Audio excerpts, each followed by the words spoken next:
undeveloped, and reserved for wildlife and public enjoyment.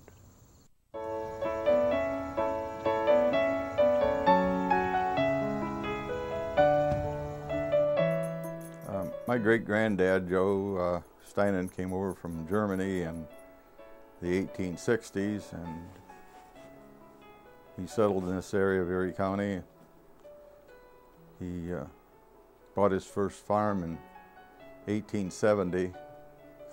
He married Gertrude Hacker, and then in 1876, my granddad, Dave Steinen, was born on this farm and raised here. And in the early part of the 1900s, my granddad bought his first farm at the end of Perkins Avenue, and he married, his name was Dave Steinen, he married Belle Devlin, and they had 3 children. My dad, Gilbert Sr., his sisters, Gertrude and Lucille, and my dad married Thelma Galloway, and they had 6 children. My brother Dave, sisters Doris, Betty, Sally, and Mary, and they were all raised and worked on this farm.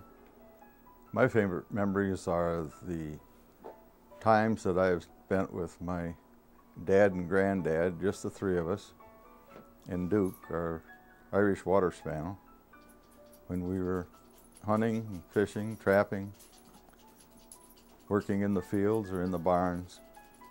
And they would reminisce and tell me stories from their past, the history of the area. It wasn't long after I purchased the farm in 1965 that I was approached by people with horses and ponies, and they finally convinced me that I should rent them stalls. And once we had the income and could cover some of our expenses, we continued and expanded until we had our own horses and ponies that we took to all the fairs and festivals. And we also boarded horses. We had some 27 stables that we could rent out, and Gary and Linda and their cousins, they all helped in the operation. In addition to having the riding stables and farming and whatever, we also raised black Labradors and trained them. In 2002, a young lady came to the barn and asked me whether we wanted to be chosen for the bicentennial barn for Erie County. The barn was built in 1925, and my granddad had to build it as a result of a fire. In a few years before 25, the county had parked the steam engine overnight in our driveway, and the next morning when they started it up, they threw sparks into the straw stack, and my granddad lost the straw in 3 barns. We purchased the Myron Osborne barn from the county when it was no longer needed up there, and I moved it over just east of the bicentennial barn. Ever since I obtained the farm in 1965, I've made a definite effort to take the farm back to where it was as close as we could when my great-granddad Joe Steinen came over and got involved in farming in our area, farms that we still have, and where we're planting trees and bushes and whatever is necessary to establish good conservation practices. After I assumed ownership of the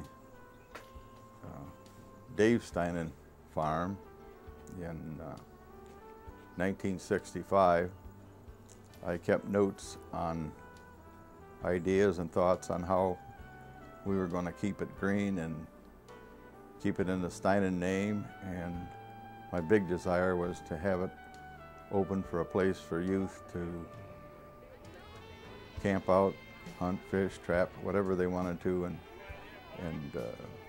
be safe and under supervision while they were doing it.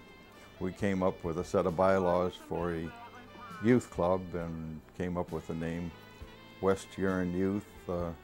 Our intention is to have the youth club run by the youth. It's our hope that the youth in the future will be able to spend such quality time out here where the peace and quiet and enjoy the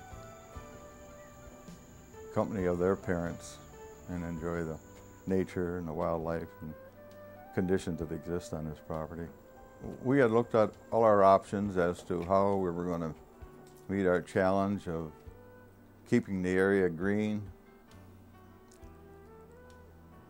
open to the public for their enjoyment, and to keep it undeveloped. And we had to get other organizations involved so that they could police it perpetually and see that our wishes were carried out. It came about as a result of knowing that the neighbors had shown a desire to sell their properties, and it was our plan that if they, the Metro Park or the state of Ohio, whichever organization we decided on, if they'd buy the surrounding property, we would donate ours. And that was a proposition that was put to the Metro Park. Well, I'm going to try and see that they establish a practice or a pattern of how they're going to maintain it and get them on the right track before I leave. The Metro Park placed a sign on my granddad's original farm that he purchased in the early 1900s.